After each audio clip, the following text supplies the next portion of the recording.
ربیع الثانی ہے تو ولیوں کی عجیب زندگانی کا اقرار کرتا ہے، رمضان ہے تو قرآن اور صاحب قرآن کی عزت کو مزید بلند و بالا کی طرف لے کے جاتا ہے۔ لیکن معاملہ یہ ہے کہ فرق ہے، مہینوں میں فرق ہے، جس طرح پیغمبروں میں فرق ہے، جس طرح دن اور رات میں فرق ہے، بندے بندے کی ذات میں فرق ہے، اسی طرح ہر مہینے کی نسبت بھی افضل و اعلیٰ ہے ایک دوسرے سے بڑھ کر، اور اس میں عبادت کا لطف بھی ایک دوسرے سے جدا گانا ہے۔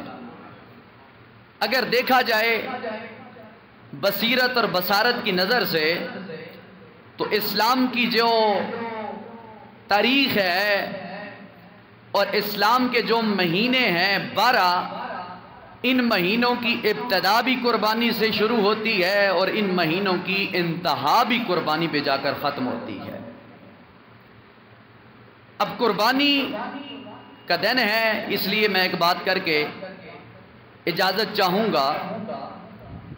قربانی کی ابتدا کیسے ہوئی؟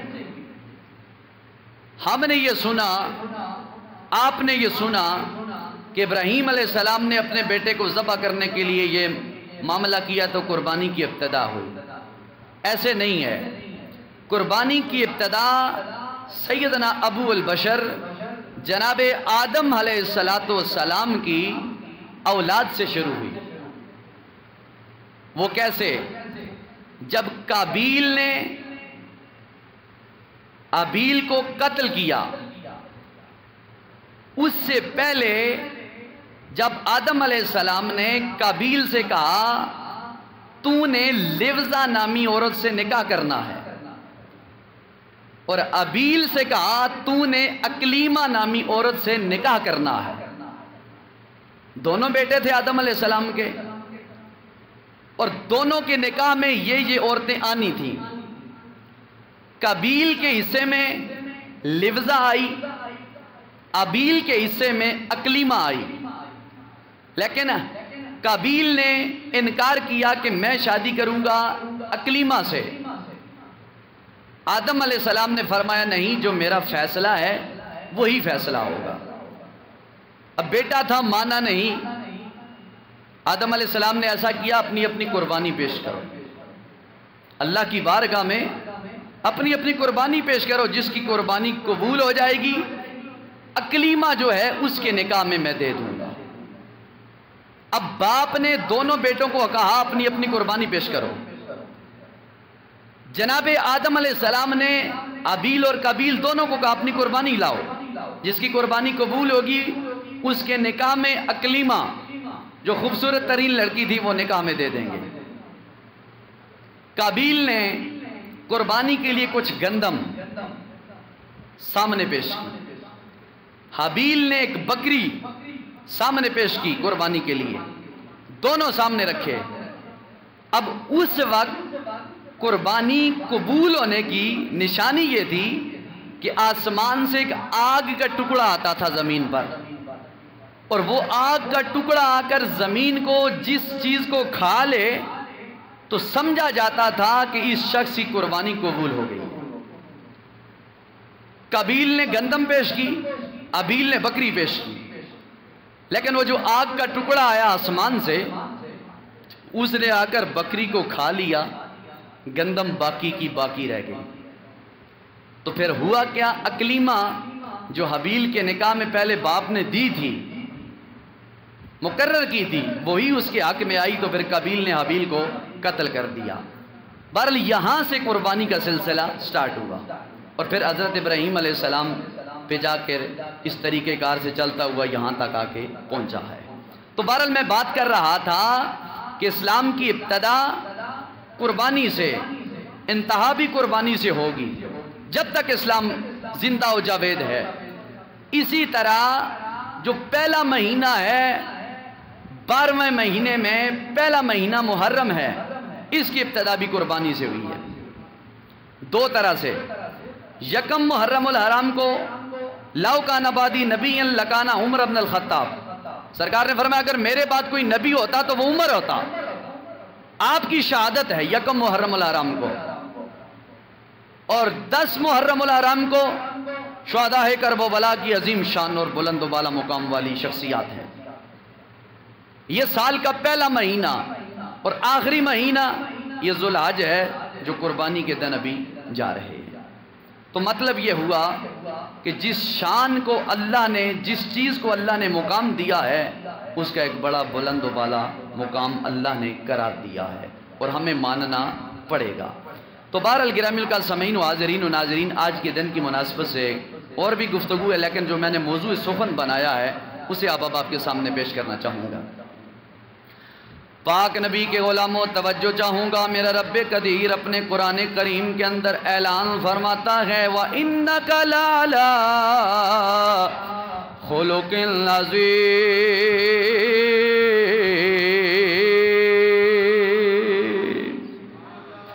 دوسرے مقام پر میرا پاک پروردگار فرماتا ہے لَقَدْ كَانَ لَكُمْ فِي رَسُولِ اللَّهِ أُسْوَةٌ حَسَنَةٌ، البتہ تحقیق او میرے بندو تمہارے لیے میرے پاک پیغمبر کے اخلاق، زندگی اعلیٰ معیار، اعلیٰ نمونہ ہے۔ تم میرے پاک پیغمبر کے نقش قدم پہ چلنا شروع کر دو۔ اب اس کے نقش قدم پہ چلنا تمہارا کام ہے، درجات بلند کرنا رب مصطفیٰ کا کام ہے۔ جو بندے پیچھے بیٹھے ہیں آگے آگے بیٹھیں، صفیں درست فرمائیں تاکہ آنے والے بندوں کو جگہ مل سکے، اور بلند آواز سے جب سوال سمجھ آئے تو بولی جا ذرا سبحان اللہ۔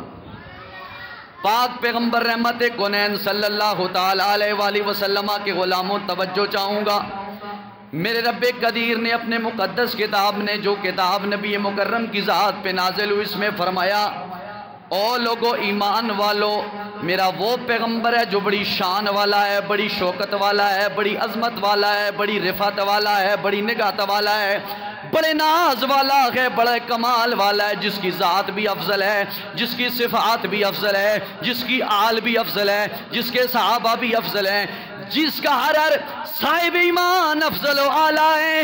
میرے رب قدیر نے اعلان فرما دیا او لوگو، نبی دیا تو بے مثل بے مثال، نبی کی آل تمہیں عطا کی تو بے مثل و بے مثال، نبی کے صحابہ دیے تو بے مثل و بے مثال، نبی کی امت کے اولیاء دیے تو بے مثل و بے مثال، اور امت تمہیں میں نے اپنے پیغمبر کی بنا کر ساری امتوں پہ اعلان کر دیا، نبی بھی تمہیں افضل و اعلیٰ عطا کیا اور امتوں پہ بھی سب سے اعلیٰ افضل امت تمہیں بنا کر دنیا والوں کو بتا دیا یہ نبی بھی بڑی شان والا ہے اور اس نبی کی امت بھی بڑی شان والی ہے۔ اسی لیے ہم جناب والا صبح بھی شام بھی کہتے ہیں، ہمارا ایمان کل بھی تھا، ہمارا وجدان آج بھی کہہ رہا ہے، ہمیں ناز اپنے نبی کی ذات پہ کیوں نہ ہونا چاہیے جب ہمارا سب کچھ ہمارا نبی ہے، جب ہمارے نبی مکرم کی ذات بلند و بالا ہے۔ ہم صبح بھی کہیں گے، ہم شام بھی کہیں گے، جب تک جسم میں جاہیں یہ کہتے رہیں گے کہ لگاتے ہیں نعرہ یہ ایمان والے محمد ہمارے بڑی شان والے۔ بلند آواز سے بولو ذرا سبحان اللہ۔ لگاتے ہیں نعرہ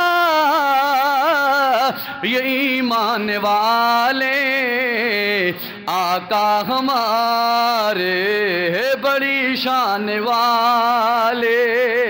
اس لیے میرے کریم آقا مدنی کے غلاموں توجہ چاہوں گا، ہمیں نبی ملا تو بے مثلوں میں مثال، نبی کی امت بنے تو بے مثلوں بے مثال، نبی کے صحابہ ملے تو بے مثلوں بے مثال، نبی مکرم تاجدار مدینہ صلی اللہ علیہ وآلہ وسلم کی امت کے اولیاء ملے تو بے مثلوں میں مثال۔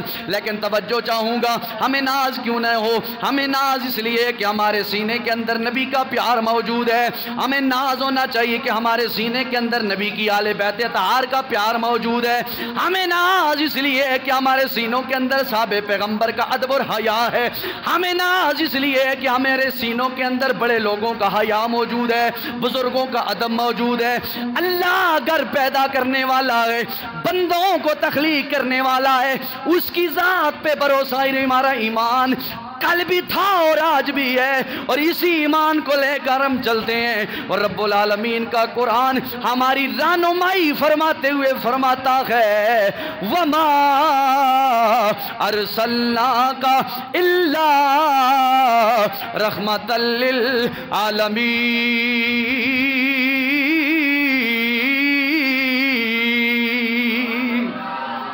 فرمایا میں نے تمہیں نبی عطا فرمایا، وہ رحمت بن کے آیا، صرف مسلمانوں کے لیے نعمت بن کر نہیں آیا، صرف جناب والا بریلویوں کے لیے نبی نہیں بن کے آیا، صرف جناب والا دیوبندیوں کے لیے نبی نہیں بن کے آیا، یہ چرندوں کا بھی نبی ہے، یہ پرندوں کا بھی نبی ہے، یہ درندوں کا بھی نبی ہے، یہ 4 ٹانگوں والوں کا بھی نبی ہے، یہ 2 ٹانگوں والوں کا بھی نبی ہے، اور جس کی ٹانگیں نہیں ہیں یہ اس کا بھی نبی ہے، یہ پتھروں کا بھی نبی ہے، یہ شجر و حجر کا بھی نبی ہے، یہ ذرے کا نبی ہے۔ بات ہی ختم کر دی علماء امت نے، فرمایا جہاں جہاں تک میرا رب العالمین ہے، وہاں تک میرا مصطفیٰ رحمت للعالمین ہے۔ اس لیے میرے حبیب مکرم کے غلاموں، میرے پاک پیغمبر نے زندگی گزارنے کا ایک طریقہ عطا فرمایا۔ میرے سرکار نے فرمایا او میرے غلاموں، میرا کلمہ پڑھنے والوں، میرا کلمہ پڑھ کر مجھ سے وفاداری ضرور کرنی ہے۔ جب بات میری عزت و ناموس کی آ جائے، پھر یہ نہیں دیکھتا یہ میرے رشتہ دار ہیں، پھر یہ نہیں دیکھتا یہ میری برادری ہیں۔ میرے محبوب کریم صلی اللہ علیہ وآلہ وسلم صدیق اکبر نے جو دنیا والوں کو پیغام دیا، اس پیغام کی طرف میں لے کے جانا چاہتا ہوں۔ پاک بارگاہ صدیق اکبر کی، صدیق اکبر جناب والا واپس آئے تیرے میرے پاک پیغمبر کی بارگاہ کے اندر۔ ہمیں ناز ہے کہ ہم صدیق اکبر کے بھی غلام ہیں۔ ہم صرف نعرے نہیں مارتے، عمل سے ثابت کرتے ہیں کہ ہم صدیق اکبر کے سچے اور سچے عاشق ہیں اور ان کے ماننے والے ہیں۔ صدیق اکبر کی محبت دیکھتا جا، میرے صدیق نے بتا دیا رشتہ داری بعد میں ہے، نبی کی وفاداری پہلے ہے۔ صدیق اکبر ایک دن سرکار کی بارگاہ میں حاضر ہو گئے۔ میرے مصطفیٰ نے صدیق اکبر کے جناب والا چہرے کا معائنہ فرمایا۔ میرے مصطفیٰ نے پہچان لیا، نبی وہ ہو جو دل کی بات بھی جانتا ہے، نبی وہ ہوتا ہے جو ظاہر دیکھ کر بھی پہچان لیتا ہے اور باطن کے باطن کی دنیا کا بھی واقف ہوتا ہے۔ میرے مصطفیٰ نے اپنے صدیق اکبر کو غمزدہ پایا، پریشان پایا۔ میرے مصطفیٰ نے فرمایا صدیق جیا کا، فرمایا پریشان کیوں ہو؟ اور نبی جو تمہارا موجود ہے، جس دروازے پر آج بھی 70,000 صبح 70,000 شام کو فرشتے آتے ہیں، اور جو ایک بار آتا ہے ساری زندگی نہیں آتا، اس پاک بارگاہ کے اندر پاک پیغمبر صدیق اکبر سے فرماتے ہیں سونے صدیق پریشان کیوں ہے جب تیرا نگہبان اور مددگار رب کی عطا سے تیرا پیغمبر سامنے موجود ہے؟ بولے ذرا اونچی بولے سبحان اللہ۔ پریشان کیوں ہے؟ عرض کی آقا بس ایک بات نے پریشان کر دیا ہے۔ حضور نے پوچھا کیا؟ فرمایا میرے ابو کا نام ابو قحافہ ہے، اس نے آپ کے بارے میں زبان کھولی ہے، کوئی غلط جملے بولے ہیں تو میں نے اس سے تھپڑ مارا ہے۔ پریشان پھر کیوں؟ آقا لو کان ہندی سیفن لقتلتہ، آقا پریشان یوں ہوں ہاتھ میں تلوار نہیں تھی۔ ایمان دیکھ صدیق اکبر کا، آقا پریشان اس لیے ہوں ہاتھ میں تلوار نہیں تھی۔ میرے پاک پیغمبر مسکرائے، فرمایا صدیق تھپڑ لگا دیا نا، اب ہوش ٹھکانے آئے گا۔ کیوں؟ میرے مصطفیٰ کی نگاہ دیکھ رہی تھی چند عرصے کے بعد یہی ابو قحافہ میرا کلمہ پڑھ کر مسلمان ہو جائے گا۔ زندہ آباد، زندہ آباد۔ اور پھر زمانے والوں نے حضرت وقار دیکھا میرے تیرے کریم آقا رحمت کونین صلی اللہ علیہ وآلہ وسلم کی پاک بارگاہ ہے۔ صدیق اکبر کے والد ابو قحافہ حاضر ہوئے، یا رسول اللہ حاضر ہونا چاہتا ہوں آ جاؤ۔ یہ وہ دربار گوہربار ہے جسے میرے سرکار دو عالم صلی اللہ علیہ وآلہ وسلم ریجیکٹ نہیں فرماتے بلکہ جو آتا اسے سلیکٹ فرماتے۔ او میرے غلام یعنی آنا تیرا کام ہے، کرم فرمانا رب مصطفیٰ یعنی زہرا کے بابا کا کام ہے۔ کیوں آیا ہے؟ حضور میں کلمہ پڑھنے آیا ہوں۔ اونچی آنکھوں سبحان اللہ، میں کلمہ پڑھنے آیا ہوں میرے پاک پیغمبر کے غلاموں۔ کیسا وہ خوش نصیب ابو قحافہ ہے۔ صدیق اکبر وہ واحد شخصیات ہے جن کے ابا بھی صحابی ہیں، خود بھی صحابی رسول ہیں، بیٹے بھی صحابی رسول ہیں۔ حضرت صدیق اکبر رضی اللہ تعالیٰ عنہ کے والد تیرے میرے کریم آقا کی پاک بارگاہ کے اندر حاضر ہوئے، گویا سرکار سے کہنے لگے سونیا سنا ہے تیرا کلمہ، لیکن آج چستا آئے گی کہ جناب والا اپنی پاک زبان سے اپنے نام کا کلمہ مجھے پڑھا۔ تو میرے پاک پیغمبر نے گویا کہہ دیا پڑھ لے حق لا الہ لا الہ الا اللہ محمد رسول اللہ صلی اللہ تعالیٰ علیہ وسلم۔ تو میں بات کر رہا تھا میرے حضور کی شان افضل و اعلیٰ ہے۔ حضور کے مقابلے میں اگر باپ آ جائے تو صدیق اکبر نے کہا نانا باپ کو نہیں مانا جائے گا، سرکار کو مانا جائے گا۔ آپ فاروق اعظم کی محبت بھی سن لیں۔ فاروق اعظم رضی اللہ تعالیٰ نے سرکار کی بارگاہ میں حاضر ہوئے، ہاتھ میں سر پکڑا ہوا ہے، سر جس سے خون جاری ہے۔ میرے آقا نے فرمایا عمر کیا ہے؟ عرض کیا ماموں کا سر۔ ماموں کا سر کیوں؟ فرمایا حضور آپ کی اس نے بے ادبی کی ہے اس لیے سر لایا ہوں۔ جناب ابو بکر عمر سرکار کی ذات کے بعد جن شخصیات کا اس دنیا میں مقام ہے، خلیفہ بلافہ سیدنا صدیق اکبر ہیں، فاروق اعظم ہیں، عثمان ذو النورین ہیں، مولا علی حیدر کرار ہیں، عبداللہ بن مسعود ہیں، حضرت خزیمہ ہیں، حضرت انس بن مالک ہیں، حضرت ابو ہریرہ ہیں، جمیع صحابہ کرام ہیں، پھر تبع تابعین ہیں۔ سب نے ہمیں بتا دیا اگر وفاداری رکھتے ہو تو رسول سے رکھو، جو رسول دنیا میں بھی کام آئے گا، مرو گے قبر میں بھی کام آئے گا، حشر میں بھی کام آئے گا۔ یار جس نے دنیا میں بھی کام آنا ہے، قبر میں بھی کام آنا ہے، حشر میں بھی کام آنا ہے، پل صراط پہ بھی کام آنا ہے، محشر کے میدان میں بھی کام آنا ہے، جناب والا حوض کوثر پہ بھی کام آنا ہے، نامہ اعمال تلتے وقت میزان پہ بھی کام آنا ہے، تو پھر ہم کہہ سکتے ہیں نا میرا تو سب کچھ میرا نبی ہے، میرا تو سب کچھ میرا نبی ہے۔ تو گرامی السامعین و حاضرین و ناظرین، میں بات کر رہا تھا حضور کی عزت کی، حضور کی شان کی۔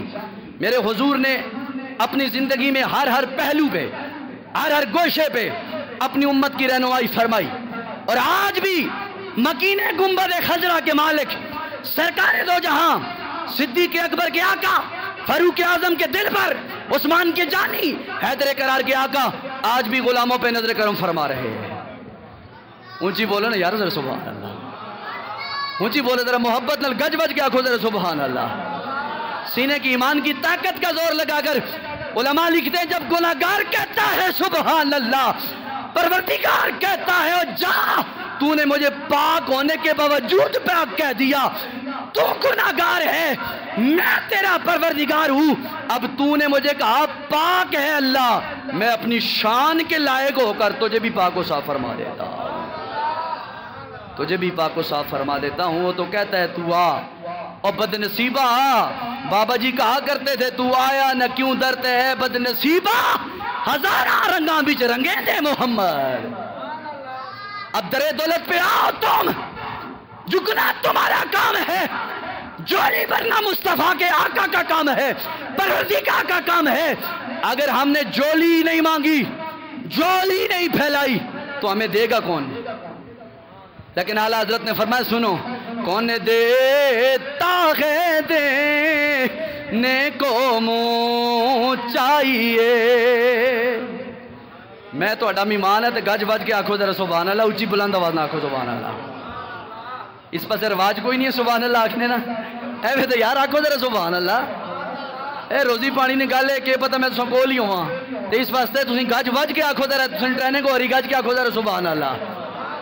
یا کسی مولوی پیر کے بارے میں تو میں نہیں کہہ رہا یار تم مولوی صاحب کا نام لو، پیر صاحب کا نام لو، اور میں کہتا ہوں صدیق اکبر کے آقا کی محبت میں کہہ دو سبحان اللہ۔ اس لیے ایمان تازہ ہوتا ہے، ایمان اس کا تازہ ہوتا ہے جو ایمان والا ہو، بے ایمان کا ایمان تازہ ہو ہی نہیں سکتا۔ اس لیے گرامی السامعین و حاضرین و ناظرین، میں بات کر رہا تھا میرے مصطفیٰ کریم علیہ السلام نے دنیا کے ہر پہلو میں، ہر گوشے پہ اپنی امت کی رہنمائی فرمائی، اور سرکار دو عالم صلی اللہ تعالیٰ علیہ وسلم کی قرآن کہتا ہے یہ زندگی تمہارے لیے بہترین نمونہ ہے۔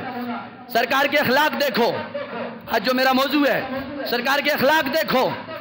اخلاق ایک ہوتا ہے اخلاق، ایک ہوتا ہے خلق، ایک ہوتا ہے خلق، ایک ہوتا ہے خلیق۔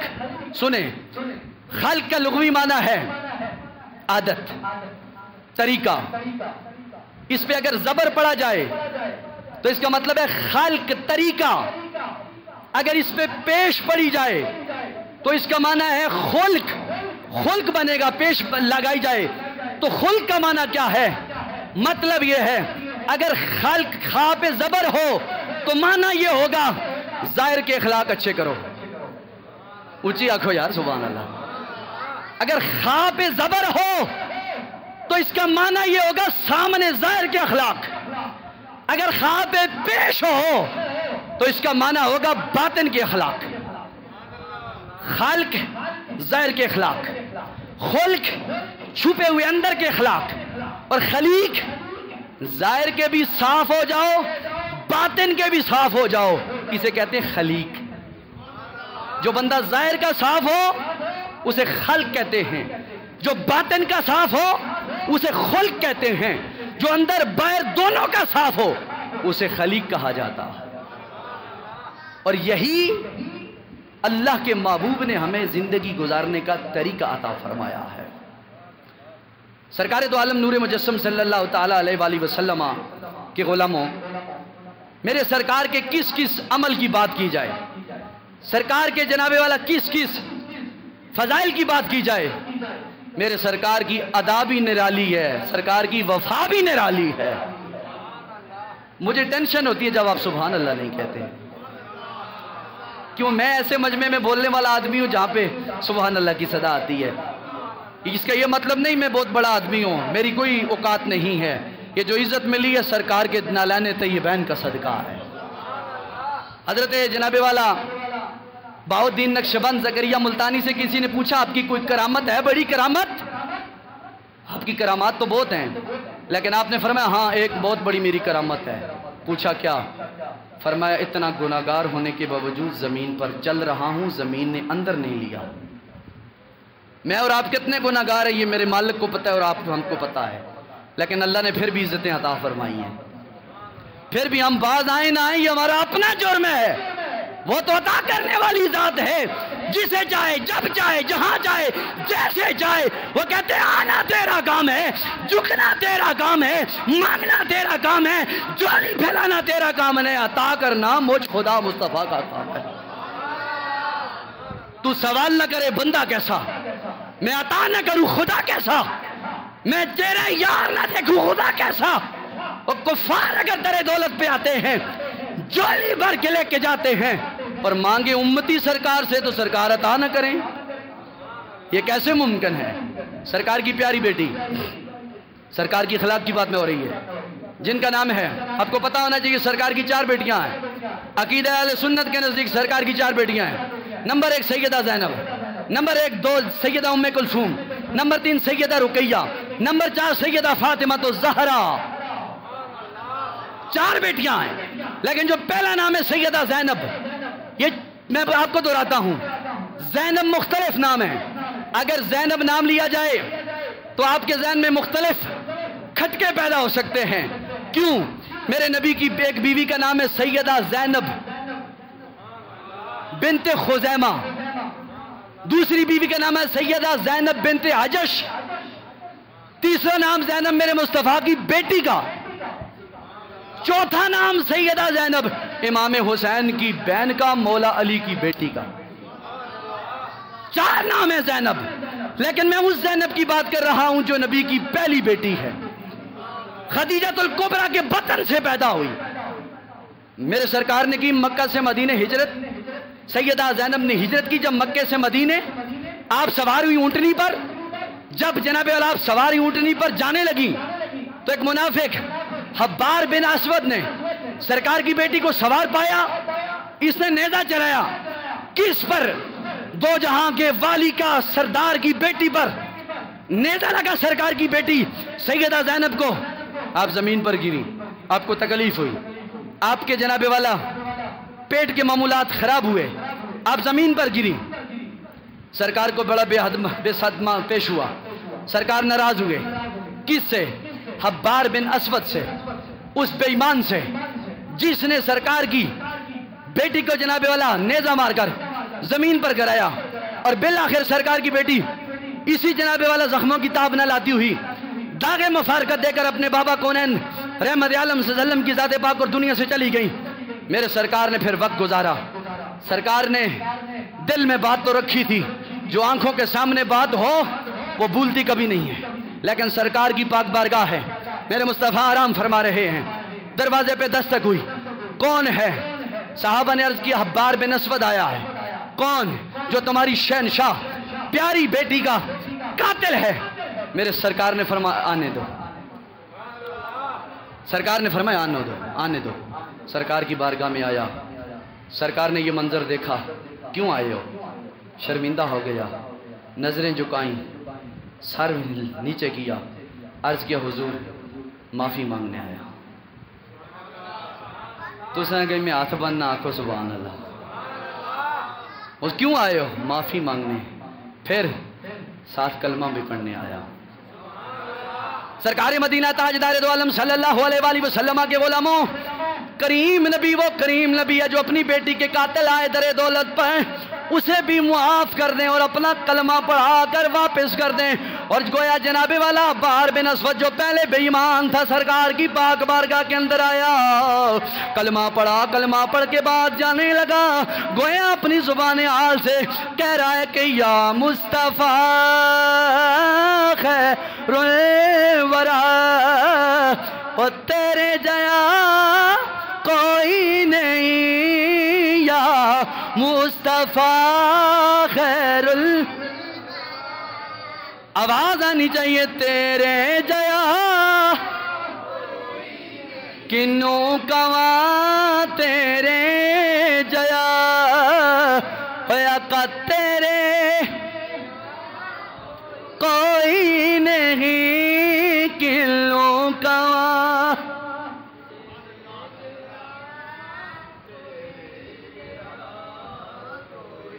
تو سمجھے ہوئی خاموش کوئی نہیں. یار بولو سرکار کی محبت کی بات ہو رہی. جزاک اللہ ممتاز بھائی. اس لیے محبت سے بولو. سارے سرکار کے غلام ہیں، سارے میرے بزرگ دوست ہیں، پیارے محبت والے ہیں، اس لیے محبت سے یا مصطفیٰ خیر الورا اور تیرے جیا کوئی نہیں کنوں کواں تیرے جیا کا تیرے. سرکار مدینہ نور مجسم صلی اللہ تعالیٰ علیہ وآلہ وسلم نے معاف فرما دیا.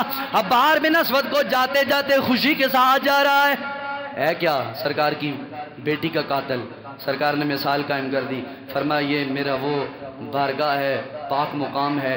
ادنا آئے ادنا نہیں رہتا، افضل و اعلیٰ بن کے جاتا ہے، مقام لے کر جاتا ہے. اسی طرح حضرت جناب والا ویشی کو دیکھو نا آپ نے. حضور علیہ السلام کے پیارے چچا سیدنا امیر حمزہ رضی اللہ تعالیٰ عنہ. پتہ ہے حضرت امیر حمزہ کی داستان بڑی لمبی ہے، لیکن ایک شارٹ کٹ نام آپ کا آ گیا میں لے لیتا ہوں. یہ وہ احد کے میدان میں شہید ہوئے، اور جب آپ کا کفن سرکار نے فرمایا نا لاؤ، تو حضرت صفیہ نے 2 چادریں لائی تھیں. ایک چادر چھوٹی تھی، ایک بڑی تھی. حضرت امیر حمزہ کے پاس ایک دوسرے صحابی شہید ہوئے تھے جن کا نام تھا حضرت سہیل رضی اللہ تعالیٰ عنہ. دونوں چادریں لائی گئی، ایک بڑی ایک چھوٹی. صحابہ کرام نے فرمایا چھوٹی چھوٹے کے دو، سہیل کو، بڑی امیر حمزہ کو دے دو. سرکار نے فرمایا نہیں، میں قرآن اندازی کروں گا. قرآن اندازی کی. چھوٹے کے حق میں بڑی چادر آئی، بڑے کے حق میں چھوٹی چادر آئی. سرکار نے فرمایا کفن لاؤ. چادر لائی گئی. حضرت امیر حمزہ رضی اللہ تعالیٰ عنہ حضور کے پیارے چچا، آپ کے جب کے جسم پر چادر رکھی گئی نا کفن کی، اللہ اکبر، کفن پہ کی چادر رکھی گئی، سر پہ رکھی جاتی تو پیر ننگے ہو جاتے، پاؤں پہ رکھی جاتی تو سر ننگے ہو جاتے.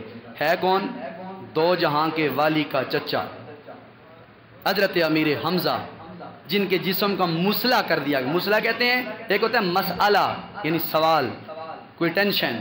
ایک ہے مسئلہ جس پہ پیش ہو، اس کا مطلب ہے جسم کا بگاڑ دینا. ناک کاٹ دیے، کان کاٹ دیے، جسم کے حصے ٹوٹے ٹوٹے کر دیے. مسئلہ کیا ہوا تھا جسم کا. میرے سرکار کی آنکھوں میں آنسو رواں دواں تھے، اور سرکار نے جب کہا نا کفن لاؤ ہمارے حمزہ پر رکھو، سر پہ رکھتے تو پاؤں ننگے، پاؤں پہ رکھتے تو سر ننگا ہو جاتا. سرکار کونین نے فرمایا، صحابہ نے عرض کی یا رسول اللہ سونیا کیا جائے؟ میرے سرکار نے فرمایا ازخر لاؤ. یہ ازخر ایک گھاس کا نام ہے. فرمایا وہ لاؤ. لائی گئی. سرکار نے فرمایا سر پہ چادر دے دو، پاؤں پہ گھاس رکھ دو.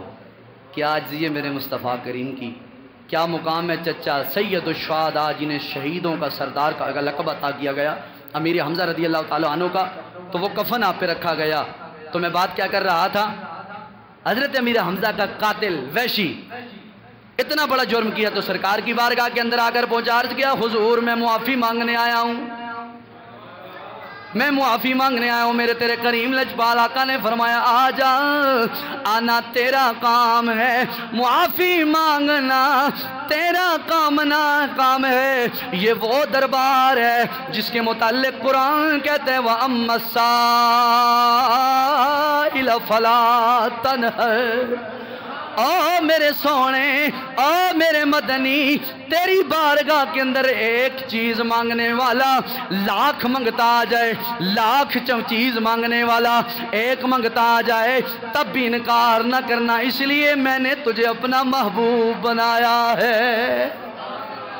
وحشی آیا تو سرکار نے فرمایا ٹھیک ہے میں تجھے معاف کرتا ہوں، کلمہ بھی پڑھایا، غلام بھی بنایا، اور کیا بتا دیا سامنے جاگ جاتے ہوئے، گویا وحشی کہتے ہوئے جناب والا یہ محبت کے ساتھ یہ بولی بولتے ہوئے جا رہا ہے کہ نبی ملا تو زمانے ملا، جواب ملا، وہ نبی ملا تو زمانے ملا، جواب ملا، اوروں کو تار ملے ہم کو آفتاب ملا، اوروں کو تار ملے ہم کو آفتاب ملا۔ تو میرے کریم آقا کے سونے غلاموں، میرے سرکار کی وہ ذات پاک ہے جو اپنی بیٹی کا قاتل آیا پھر بھی معاف، چچا کا قاتل آیا پھر بھی معاف کر دیا، اور زمانے والوں کو بتا دیا اگر جناب والا کوئی ایسا ویسا مسئلہ تمہاری ذات کا آ جائے، اللہ کی ذات کے لیے معاف کر دینا تمہارا کام ہے، تمہارے اوپر کرم فرمانا یہ رب مصطفیٰ کا کام ہے۔ اس لیے حضرات ہمیں اپنے سینے بڑے وسیع رکھنے چاہیے، ہر معاملے میں ہمیں وسیع سینہ رکھنا چاہیے۔ میرے سرکار کی بارگاہ میں صحابہ نے عرض کی یا رسول اللہ کون سا ایسا عمل ہے، توجہ ہے، کون سا ایسا عمل ہے جو بندہ زیادہ کرے جس عمل کی وجہ سے زیادہ لوگ جنت میں جائیں گے، اور کون سا ایسا عمل ہے جس کی وجہ سے کثرت سے لوگ جہنم میں جائیں گے؟ سرکار نے فرمایا ایک عمل ہے جس عمل کی بدولت زیادہ لوگ جنت میں جائیں گے۔ یا رسول اللہ کون سا؟ فرمایا جس کے اخلاق اچھے ہوں، اے زبان جس نے سونی ہوئے، جس کے اخلاق اچھے ہوں گے۔ اور پتہ ہے سرکار نے دوسری بات میں حدیث مکمل کر کے دوسری بات سرکار سے پوچھا کہ حضور پھر وہ کون سا ایسا گناہ ہے جس کی وجہ سے زیادہ لوگ جہنم میں جائیں گے؟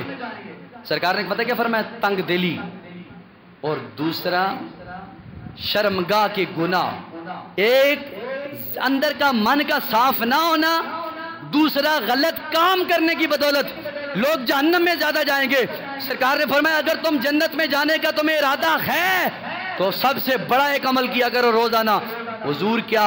فرمایا اپنے اخلاق اچھے کرو، چھوٹا ملے تو السلام علیکم، بڑا ملے تو السلام علیکم، رواج کے طور پر سلام نہ کیا کرو۔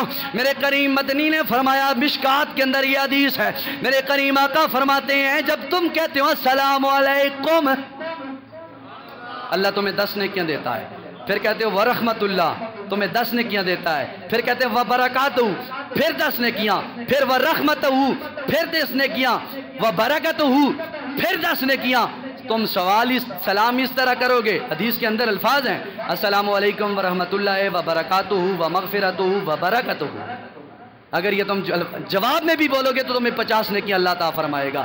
تو گرامی کا سرکار نے فرمایا آخری بات مجھے، حالانکہ یقین جانے میرے 2 صفحے مکمل نہیں ہوئے، میں نے تقریباً کثیر تعداد میں موضوع تیار کیا ہے، وقت میرے سامنے گھنٹہ مکمل ہونے والا ہے، لیکن سنیں آخری بات اور اجازت سب کے لیے، اول سے لے کر آخر تک جتنے میرے کرم فرما بیٹھے ہیں سارے بیٹھے ہیں، دعا یہ یا اللہ مجھ سمیت جتنے گناہ گار آئے ہیں آج باہر جائیں تو تو اپنے فضل کے ساتھ ہمیں گناہوں سے پاک فرما، اور ہمارے سینے صاف ستھرے فرما، جس طرح چٹے کپڑے پا کے ہم صاف ستھرا ہونے کا اظہار کرتے ہیں، یا اللہ ہمارا من بھی صاف فرما، ہمارا تن بھی صاف اور ستھرا فرما، اپنے نبی کی محبت کے لیے۔ سرکار سے سوال کی گیا حضور کون سا ایسا عمل ہے جو میزان پر، میزان کا مطلب ہے ترازو، ترکڑی اس پر بھاری ہوگا. سارے اعمال میں کون سا ایسا عمل ہوگا جو بھاری ہوگا؟ تیرے میرے سرکار نے پتہ کیا فرمایا؟ میرے غلاموں وہ پتہ کیا چیز ہے؟ اچھے اخلاق، اچھی گفتگو. یہ میزان پر، ترازو پر رسول پاک نے فرمایا یہ بھاری ہوں گے. تو یار ہمارے پاس اور تو کچھ نہیں ہے، نماز پڑھتے ہیں کیا اب تک قبول ہونا ہو، لیکن پڑھنی ہے، یہ فرض ہے، ہمارے اوپر قرض ہے. اس لیے اپنی زبان، ہر بندہ چھوٹے سے لے کے بڑا تک آپ اپنی زبان کی حفاظت کرو. رسول اللہ نے فرمایا ایک ایسی چیز ہے جس کی وجہ سے بندہ جنت میں بھی جائے گا جہنم میں بھی. صحابہ نے پوچھا حضور کون سی؟ تو رسول اللہ نے اپنی زبان پکڑی، فرمایا اس سے جنت میں بھی جائے گا اور جہنم میں بھی. اس لیے آپ سے مؤدبانہ التماس ہے، آپ کی پہلی مجھ سے ملاقات ہے، اور میں تو ارادہ یہی بن کے آیا ہوں کہ